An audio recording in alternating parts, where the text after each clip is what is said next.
Hey, what's going on, guys? So before I start this review, I just want to quickly say thanks to the PRs at Nintendo for actually providing me with a copy of Super Mario 3D World to review for you guys. I do have to send it back, but it's still very much appreciated, so thank you Nintendo, you're awesome. Now, Super Mario 3D World marks the very first Wii U game I've ever played, because the Wii U is something I've only just picked up, and I figured it was a good time because there's a lot of great games now coming out for the system, this game included. Still waiting for a Pokemon Snap 2. Seriously Nintendo, the Wii U gamepad was made for it. Imagine just taking pictures with it like that, that'd be friggin' awesome. What the hell are you doing?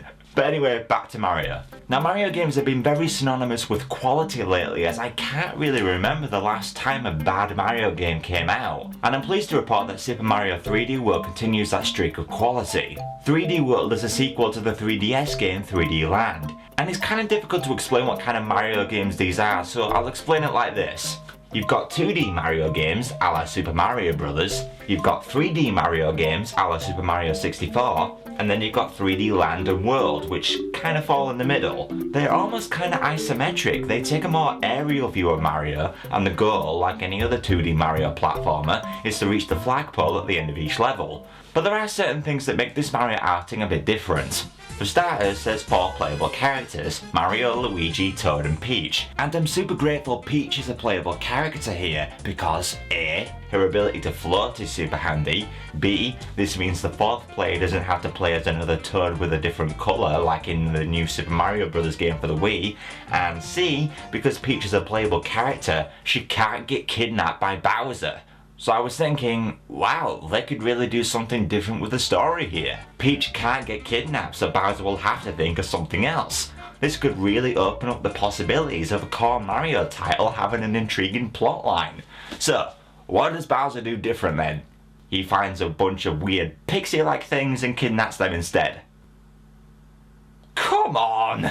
Seriously Nintendo, you charge full retail price for these Mario games. Don't you think you could do something a bit more inventive with the narrative? You do fine with the Mario and Luigi RPGs, so why not incorporate the humour those games are known for in the core Mario titles? I'm not saying overburden us with text to read like Super Paper Mario does, but give us something. Take a hint from the LEGO games and give us some quirky visual scenes to break up the gameplay, for example. Because as utterly fantastic as the controls and the gameplay are in this game, the structure is pretty terrible and ungodly repetitive. Now, I'm not saying the levels are repetitive, they're brilliantly designed with a plethora of cool enemy designs and hazards to overcome. What I'm on about is how the game progresses. Let me explain. The first task the game gives you is to save this fairy thing that's locked away in a castle. You make your way through World 1 and you save her. Brilliant, what's next? You've got to save a second fairy thing that's locked away in another castle. Okay, well, we save her and we progress to the next world. What's next? Save another fairy thing that's locked away in yet another castle. Okay, we spend a few more hours making our way through this world and we save this one as well. What's next? Save another one. We save her. Next. Another one. And this just repeats till you beat the game. You see where I'm coming from? Like all level-based Mario games, there's no sense of progression other than unlocking more levels. I would have liked to have been rewarded for saving this pixie thing other than being told I have to save another one. It's the modern day our princess is in another castle. It was bullshit then and it's bullshit now, no matter how much we joke about it. At least give us a stat upgrade or a short funny cutscene or something. There's so much potential for more humour here. There's even this bit where Bowser gets blasted off into the sky, and I can't have been the only one who was thinking of this when I saw it. Team Rocket's blasting off again! The Mario universe has a lot of charming characters. Please Nintendo, just give us some more motivation here. A better story could have really helped this Mario game stand out, and it could have opened up the possibility of there being more gaming objectives other than having to save this same pixie thing over and over again. Now usually this would break the game for me and I'd lose interest pretty soon, but the game does have one thing going for it. It's Super frickin' Mario!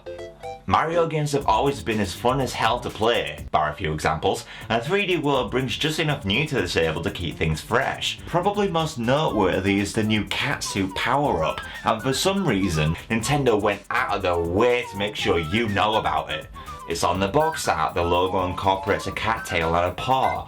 All the game's promo material has it. Hell, even the title screen is Mario meowing after the title's been said. Super Mario 3D World! Meow. But I gotta admit, it's a pretty sweet new power-up. You can clamber up walls, you're given a melee attack, and there's this dive move you can use which is oddly satisfying to pull off. But you do have other power-ups returning like the Tanooki suit and the Mega Mushroom, and they're all as fun to use as ever.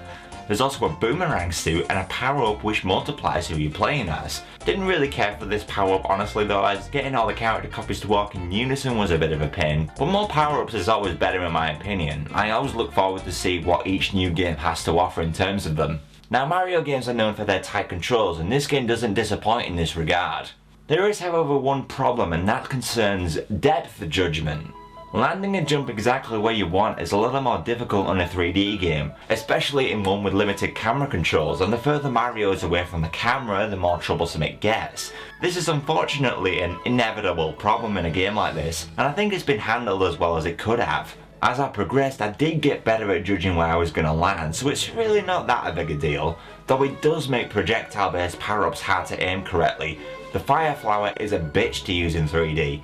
I think some sort of auto-targeting system could have worked better.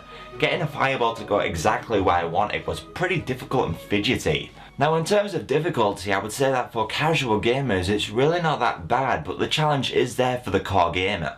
Getting to the end of a level isn't really all that difficult, especially considering the white invincibility granted Tanooki suit that appears if you die enough times in a stage. Though using the suit does take away any challenge the game has, and I don't think there's any penalty for using it. It's pretty game breaking if I'm honest. I mean, you can always not pick up the power up, but when you're given the option to use an invincibility granting item, you're gonna bloody use it. But anyway, the white Tanooki suit doesn't help you 100% the game all that much, as a lot of the challenge can come from finding the green stars and the stamp that's in each level. Some are really easy to see, but others are practically impossible to find without a guide. I remember spending forever on this level looking for the collectible stamp, so I had to look on YouTube to find out where it was. Turns out you gotta do this. How the hell is anyone supposed to know you can go through that wall? I mean, secrets are nice, but give us a chance. But finding these green stars is really the main thing you do in this game, and there's enough variety here to make you want to find them all. There's these stages where you control Toad, and by moving the camera, you can see where you need to go to find the level's 5 stars. These stages are kinda like a crappy version of fairs. They're not terribly interesting, but they do offer a little more variety. There's also these quick-fire levels where you collect a bunch of stars in a sequence of 10-second challenges. With these ones you have to think fast, because you gotta do 5 or even 10 challenges in a row to get every star. These stages are actually my favourite, had a lot of fun with how fast-paced and frantic they got. But one area I think this game really falters is how it challenges you with its platforming in the latter half of the game. Now, don't get me wrong, I love a good challenge in a video game. What I hate is having to replay a section of a game over again just to get to the part you stumbled at. And this is very prominent in Super Mario 3D World, especially later on in the game. Now, some people don't mind this, just look at the popularity of Dark Souls. But this is a Mario game. You know, a game that kids play. I desperately needed some more checkpoints in the later levels, and what really frustrated me is that I couldn't beat the last stage. And I was going for 100% completion. I collected every green star, and having to give up at the last second left a really bad last impression of this game for me. There's also this absolutely ridiculous stage where you're given 40 10-second challenges, and if you want to beat it you have to do all 40 in a row. You mess up once, you have to start over. I hate games that do that. Games that force you to replay sections you've already beat over and over again, no doubt boring and frustrating the player at the same time. You know, instead of legitimately challenging gameplay sections which don't give you a metaphorical kick to the nuts when you lose. Again, some people like getting frustrated. And those are called weird people. I'm joking. No, for many it brings back the days of old 8-bit and 16-bit consoles and the challenge that lied in games for those systems. But for me, I prefer a challenge which I can immediately start over again if I mess up. Now this isn't a problem for the majority of this game, but if you are going for 100% completion, be prepared to rage quit a few times. And if you don't, then I just apparently suck at video games. Just know that if you like the difficulty that games like Ninja Gaiden and Dark Souls offer, this won't bother you at all. Just go into this game expecting quite a challenge when you near the end of it. But now I want to talk about the playable characters, and I was quite initially pleased with the roster because each character plays differently. Mario is your all-rounder, Luigi can jump high, Peach can float, and Toad for whatever reason can run really fast. I don't know, maybe the Mushroom Kingdom's major export is anabolic steroids, who knows. Well anyway, I found myself switching between the characters quite often to suit the stage I was in. If I was timed, I chose Toad. If I needed to reach a high ledge, I chose Luigi. If the stage involved a lot of precise platforming, I chose Peach. There's also a fifth unlockable character, which seems to be the only kind of reward the game offers you, but I'd gladly take what I can get. Now, a lot of publications have spoiled who the mystery character is, so I won't say who it is, but they have a melee attack they can use which came in super handy later on in the game. One notable character though that doesn't make an appearance is Yoshi, so if you're a fan of the little green dude then you may be disappointed. There is however this big dino platypus thing you can ride in these cool river rapid stages. These are great fun too and never overstay their welcome. That's a big praise I have to give this game. There's just so much variety. One minute you're traversing a train full of gold, next you're whizzing around on a Mario Kart inspired track, all helped by what has to be the best looking Mario game to date, where stages with weather effects especially shine. The game also looks great when the areas expand out, and it's here you can make full use of the added speed boost your character gets if they've been running long enough. Props go to the developers here. The fantastic gameplay and graphics really does make up for the game's lack of, well, anything else. That's this game's selling point. It's pure Super Mario.